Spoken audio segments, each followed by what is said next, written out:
में वन और वन्य जीव संरक्षण। तो इससे पहले हमने कहा कि जो वन है और वन्य जीव हैं, ये क्या हैं? संकटग्रस्त हैं आज के दिन भारत में। तो उससे पहले हमने कहा उनको जातियाँ देखी थी कि कौन से तो संकटग्रस्त हैं, कौन से सुभेद में आ रहे हैं और कौन सी स्थानीय स्तर पे हैं या कौन से दुर्लभ हैं, सामान्य हैं या लुप्त होने वाले। इस प्रकार से विभाजित किया था ना, तो उसमें समझा। तो उसमें कहा कि आज के दिन अधिकतर वन क्या है कि लुप्त होने के कगार पे है या संकटग्रस्त है या सुभेद है। तो उनका क्या करना है हमारे को? संरक्षण करना है। ठीक है? तो अब संरक्षण करने के लिए भारतीय स्तर पे हमने कहा कि जो वन है पहले, वन और वन्य जीवों क्या हुआ? पहले ह्रास हो गया। उसका कारण हमने पहले की कक्षाओं में देख लिया किस प्रकार से ह्रास हुआ है। फिर उसके बाद में कहा कि जो 1960 से 70 का दशक है, उसमें अनेक सारे पर्यावरण संरक्षणवादी आए। उन्होंने क्या जोर दिया कि ये जो वन है, इनका क्या किया जाए? संरक्षण किया जाए। यानी वनों का संरक्षण, वनों प्लस वन्य जीवों का क्या किया जाए? संरक्षण। ठीक? अब इनका संरक्षण करने के लिए जो राष्ट्रीय स्तर पे जो हमारी केंद्र सरकार है, वो एक अधिनियम पारित करती है। किसके लिए? इनके संरक्षण के लिए, इनकी आवासों को सुरक्षित करने के लिए। और इसको पारित करती है 1972 के अंदर। फिर उसके अंदर हमने कहा कि इसमें क्या प्रावधान किए गए? यानी इसमें ये प्रावधान किया कि जो वन्य जीव हैं या वन वन है, उनको संरक्षण कर प्रदान करना है और वन्य जीवों की जो आवास है, उनकी क्या करनी है? रक्षा करनी है। तो इसमें प्रावधान ये है कि जो वन्य जीवों की आवास है, उसको रक्षा प्रदान करनी है।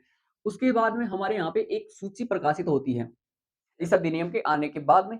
इस सूची में कहा कि जो संकटग्रस्त जातियां हैं, उनका क्या करें? संरक्षण करें। अगर इनका हम संरक्षण नहीं करेंगे तो ये लुप्त हो जाएंगी और फिर इनका हम दोबारा से हमारे को देखने को नहीं मिलेगी। ठीक है? और पारिस्थितिकी तंत्र डगमगा जाएगा। उसके अलावा अगला है शिकार। क्या है? शिकार। कि शिकार पे क्या किया जाए? प्रतिबंध किया जाए। कि आज के दिन जो शिकार करते हैं जंगलों के अंदर, उस पे क्या लगाया जाए? प्रतिबंध लगाया जाए। अगर कोई शिकार करता है तो उसके ऊपर कानूनी कार्यवाही की जाए। उसके अलावा अगली बात आती है वन्य जीव। क्या आते हैं? वन्य जीव। और इन वन्य जीवों को क्या करनी चाहिए? कानूनी संरक्षण प्रदान करना चाहिए। और उसके अलावा जो जंगली जीव हैं, आज के दिन जैसे कि जो आप देखा होगा कि अनेक सारे जीव हैं, जैसे कि जो शेर हैं, ठीक है? अगर शेर की खाल से अनेक सारे वो बनते हैं ना, कपड़े बनते हैं, तो काफ़ी महँगी बिकते हैं ना वस्त्र। तो उनके क्या है कि ये जो जीव हैं, उनका क्या किया जा रहा है? व्यापार किया जा रहा है। तो इस व्यापार पे क्या किया जाए? प्रतिबंध किया जाए और संकटग्रस्त जातियों को संरक्षण प्रदान किया जाए। तो अब इसको संरक्षण कैसे प्रदान करोगे? तो इसके लिए 2 स्तरों पे करेंगे। एक तो केंद्र स्तर पे, ठीक है? केंद्र स्तर मतलब केंद्र सरकार, ठीक है? जो सारे संपूर्ण देश के लिए नीति बनाएगी। उसके अलावा राज्य स्तर पे करेंगे इनको संरक्षण। कहाँ पे करेंगे? राज्य स्तर पे। तो अगर केंद्र स्तर पे प्रयासों को देखें, तो हमारे यहाँ पे अनेक सारे क्या होते हैं? राष्ट्रीय उद्यान। क्या होते हैं? राष्ट्रीय उद्यान। इनके माध्यम से इनको संरक्षण प्रदान किया जाता है। और राष्ट्रीय उद्यान में किस-किस का कंट्रोल रहता है? राज्य और केंद्र सरकार। इन दोनों ही क्या को बनाती हैं? इसमें नीतियाँ बनाती है। ठीक है?